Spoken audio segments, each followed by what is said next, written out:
alcalde frente a la decisión de su destitución, rodearlo personalmente y rodearlo como institución en un evento ante, digamos, una sensación de indignación muy profunda que nos embarga en este momento a muchos de los bogotanos frente a lo que ha sucedido con el gobierno de Bogotá. Entonces, en la mañana estuvimos... Desde la mañana comentaron eso.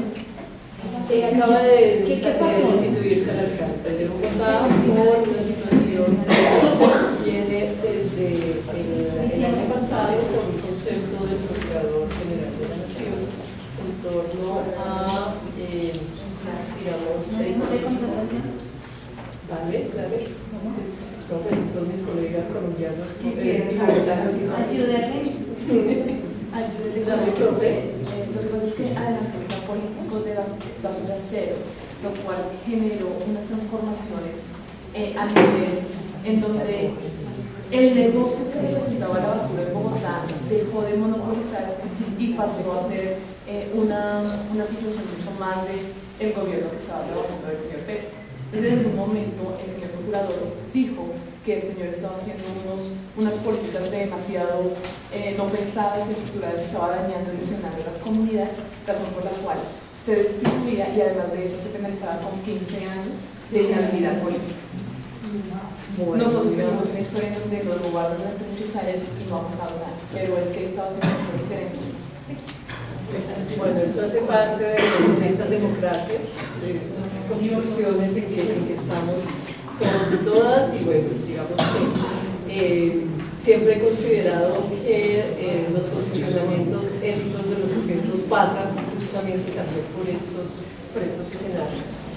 Y de otro lado, por supuesto, me embargan muchísimos sentimientos, emociones, de muchísima naturaleza, volvernos a encontrar con rostros que hacía bastante tiempo no nos veíamos, reconocer otros que nunca nos habíamos visto, pero que sé de ustedes a través de los relatos de los colegas de la Fundación para la Reconciliación, sé del equipo que lidera Diana,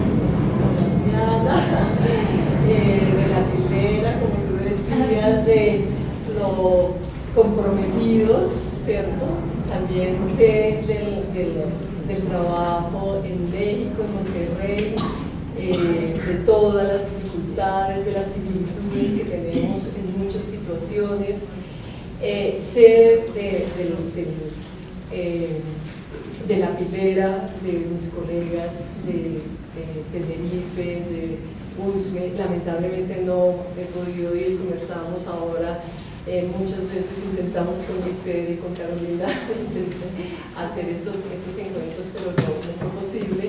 Y por supuesto me embarga una sensación de nostalgia muy profunda ante la ausencia de Carolina, ¿cierto? O sea, para mí es como que un referente fundamental de la vida frente a muchas conversaciones, pues nos ha tocado mediarlas a través de estas tecnologías que, por supuesto, a veces hacen que el abrazo, que la dulzura, digamos, y muchas otras posibilidades de la comunicación directa, pues no se vean en su plena expresión. Muchas gracias a Leonel, a todo el equipo. La OEI desde el año 2012 decidió apoyar este proceso, decidió ser socio de este proceso, y realmente ha sido un proceso de aprendizaje muy, muy interesante para la organización.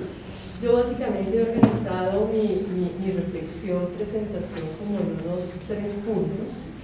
Y primero es cuidando la formación, el segundo es el cuidado en la formación, el tercero las tramas formativas del cuidado, cuarto los giros de la formación y digamos un cierre en torno a unas posibles agendas de trabajo hacia unas perspectivas del cuidado de la reconciliación. Cuando hablo de cuidando la formación, quiero recoger, digamos, una concepción de educación que he podido advertir en el proyecto PCR, en la interlocución con ustedes, y es una concepción de educación que, en palabras de Philippe Murier, sigue en el campo de la transacción humana. Es decir, la educación sigue en ese ámbito del humano, de las relaciones del humano. Y me parece que este punto de partida es muy importante justamente frente a todo lo que estamos viviendo en la educación y que estamos viviendo en la formación docente. Cuando la OEM decide unirse a esta iniciativa, lo hace por tres razones fundamentalmente. De un lado, por ser un ejercicio de construcción y de pilotaje, lo cual implicaba ejercicios de experimentar, ejercicios de revisar, ejercicios de reflexionar, de comparar, ejercicios que, digamos, hoy por hoy en las agendas de los organismos de cooperación internacional son más ausentes, ¿cierto? A veces y cada vez más los organismos de cooperación creen saber exactamente qué requieren las comunidades y no estamos muy dispuestos a construir, a experimentar, a debilitar nuestras certezas, a mirar desde otras perspectivas, y esta, digamos, la adivinamos como una muy buena ocasión justamente para ese ejercicio. Por lo tanto, digamos, es un ejercicio de construcción y de creación. Y eso se ve muy bien en el documento final, digamos, que ya recoge todo este proceso, cómo cada experiencia fue diferente, cada experiencia se dispuso, se desplegó de manera diferente. En la conversación de hoy, en este salón, que fue de una riqueza maravillosa, se veía cómo cada una de ustedes y cada uno de ustedes narraba en una clave diferente, pero bajo unas convenciones comunes, unos propósitos comunes. De otro lado, por el enfoque, porque indiscutiblemente, digamos, tiene que ver con lo que estamos pensando sobre la educación, lo que estamos agenciando sobre la educación. Y eso, digamos, para un organismo de cooperación como la OEI fue fundamental. Cómo empezar, digamos, o seguir ciertas tradiciones de organizaciones como la Fundación, en donde se piensa la educación y por lo tanto se piensa la formación, el maestro, los saberes, las escuelas de otra manera, ¿cierto? No desde, digamos, los esquemas convencionales que todas y todos reconocemos de las políticas educativas. Por lo tanto, este enfoque que se le planteó a este proyecto, un enfoque reflexivo, no disciplinar, un enfoque etnográfico, un enfoque comprensivo, indiscutiblemente era suficiente seducción para la ONU. Y de otro lado, por el tema. Es un tema que justamente nos está ocupando la agenda de nuestra región, ¿cierto? En un balance que estamos haciendo en otro proceso, encontrábamos que 5 países de nuestra región han sacado leyes sobre convivencia escolar, muy relacionadas al bullying. Y esto ha sucedido en el lapso del 2010 a hoy. 5 países están poniendo en la agenda de la región, ¿sí?, el tema de la convivencia. Y con una perspectiva un poco complicada, con una perspectiva de una judicialización de la convivencia, una procedimentalización de la convivencia y asociada con una mirada, digamos, negativa en torno a la escuela. Allí tenemos pequeños delincuentes, es más o menos, entonces hay que aplicarle un código para, ¿cierto? Entonces, y de manera bastante sorprendente hemos encontrado que es una tendencia importante en la región. Fíjense que la Fundación se anticipa justamente a todo esto, y eso sería, digamos, como justamente el segundo punto de mi presentación en torno al cuidado de la Fundación. Este segundo punto en torno a cuidar la formación. Todos sabemos que la formación de maestros no ha sido prioridad en la agenda de nuestros países, que la formación ha llegado por una serie de perspectivas de orden político que han hecho que, por ejemplo, en algún momento la formación se consideraba un factor asocial a la calidad de la educación, en el mismo plano que los materiales educativos, en el mismo plano que la gerencia educativa en el mismo plano se consideraba como un factor social. Era una pieza más en el engranaje de la educación que efectivamente había que formarlo, había que hacer algo con ese sujeto que generalmente es bastante problemático, ¿cierto? Ese tipo de concepción, digamos, fue muy fuerte, predominante en los años 90, finales del siglo pasado, pero se va dando una transformación en esa perspectiva en torno a quién es el maestro, qué hace el maestro y cuál es su incidencia en eso que llamamos igualmente con bastante complejidad calidad de la educación, ¿cierto? Y empezamos a encontrar que a finales de los años 90 empieza a emerger categorías como desarrollo profesional docente, empieza a emerger, digamos, toda la perspectiva de políticas docentes, etcétera, etcétera, y se empieza a encontrar que el docente seguramente no es solamente un factor asociado a la calidad de la educación, sino que es el sujeto, uno de los sujetos centrales del proceso educativo, ¿cierto? Si entendemos la educación, como justamente lo mencionábamos anteriormente, como una transacción humana. Entonces, el cuidado de la formación empieza a tomar un lugar central en las políticas educativas. En la OEI hicimos una encuesta en el 2008, donde se aplicó en Brasil, se aplicó en España, se aplicó en Colombia, no recuerdo en qué otro escenario, en donde salían 3 claves fundamentales para ser maestro. El maestro es un sujeto fundamentalmente relacional, es un sujeto fundamentalmente moral y es un sujeto fundamentalmente emocional. Esas 3 claves salían. Fíjense que es muy interesante porque, digamos, aquellas cuestiones en torno a los saberes disciplinares, ¿cierto?, no surgieron con la misma fuerza que en otros momentos habían surgido, ¿cierto?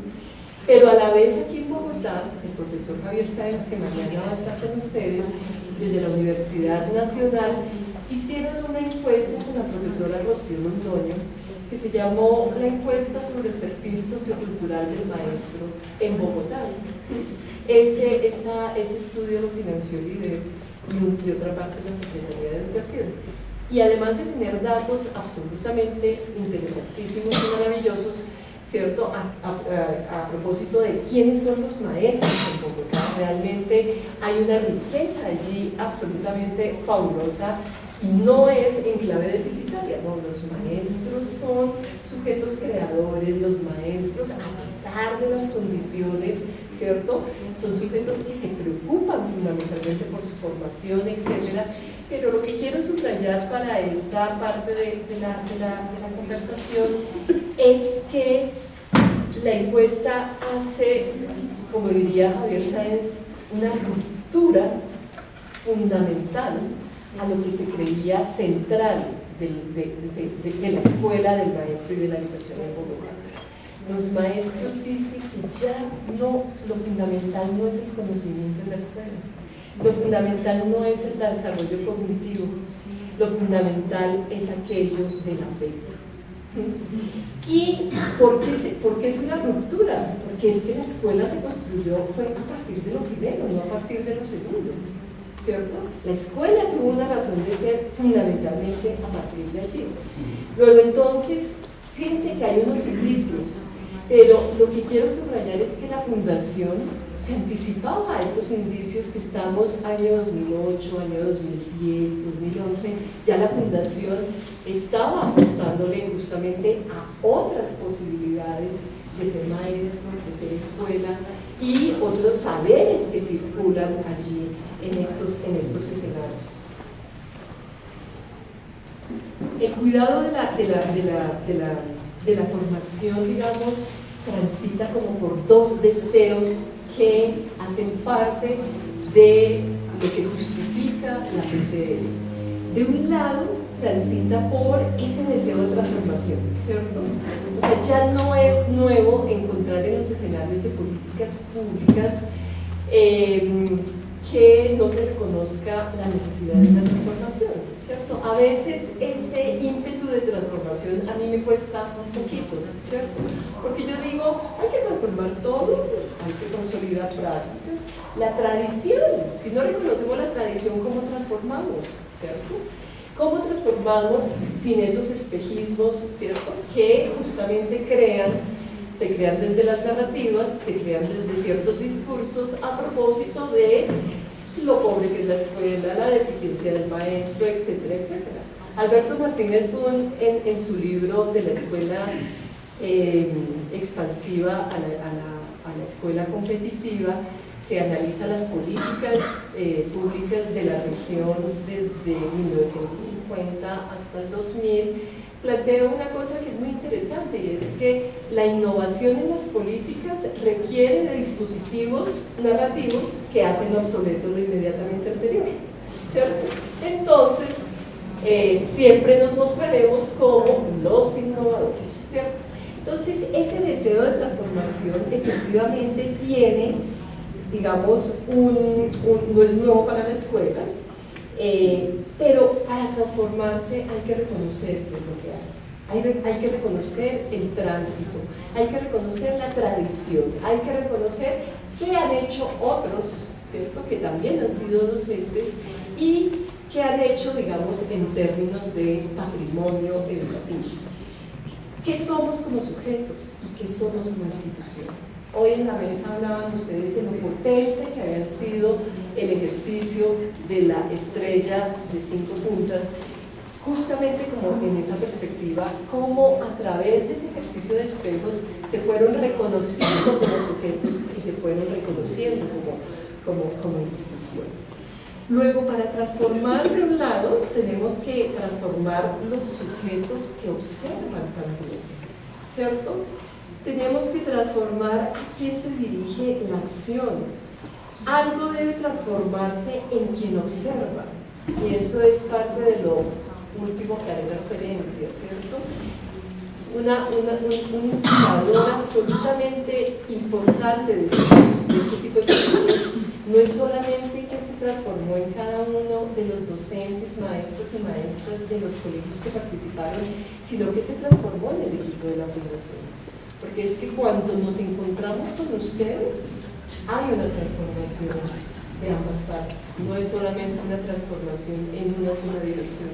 Entonces, me parece que allí hay una cosa realmente importante. Se transforma la mirada, Alvarito, muchas gracias. Cuidado.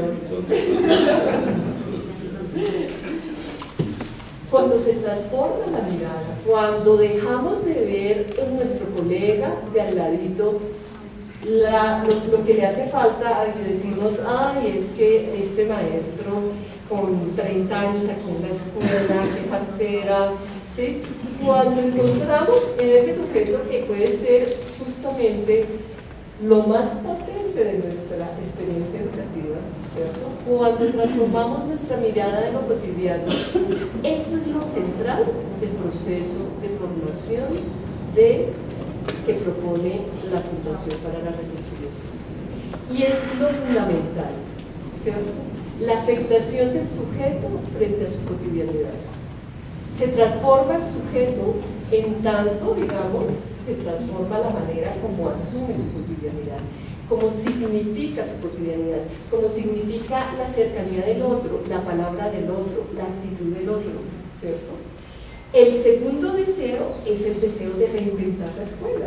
Fíjense que la Fundación se ancla en esas dos perspectivas, una de orden institucional donde se pretende que cambiemos justamente la manera como estamos significando la escuela, sus relaciones a los niños, a los grandes, a los viejos, lo generacional, lo étnico que hablamos ahora con Susana, etcétera, con la hermana Susana, etcétera. También es reinventar esa escuela. Eso, digamos, reinventar esa escuela, insisto, parte como de esa posibilidad de transitar comprensivamente frente a lo que otros han hecho, ¿sí? A veces siento que en los procesos de formación desechamos una riqueza pedagógica que está en las mismas escuelas, que está en la experiencia del otro, que está en lo que le funciona o no le funciona al otro, que está en lo que desecha o en lo que acoge también el otro, y por supuesto en clave de cada uno de nosotros. Luego, cuando decimos reinventar, fíjense que estamos hablando de reinventar los sujetos y sus formas de relación, ¿cierto? Estamos reinventando los saberes que allí circulan. O sea, no solamente circula la historia, la matemática, ¿sí? La literatura, circulan otra cantidad de saberes que se legitiman en el espacio escolar. Somos nosotros mismos los que decimos, ese tipo de saberes son fundamentales que circulen en la escuela. No solamente los de orden disciplinar, y por supuesto reinventar, y eso me parece muy potente en el informe que tiene Leonela ahí, y es justamente que uno de los logros centrales de la Fundación y de este pilotaje es que nos estamos pensando las formas de organización, las formas de comunicación, las formas de tramitar lo humano en la escuela, que significa fundamentalmente volvernos a pensar como institución, como organización, ¿cierto?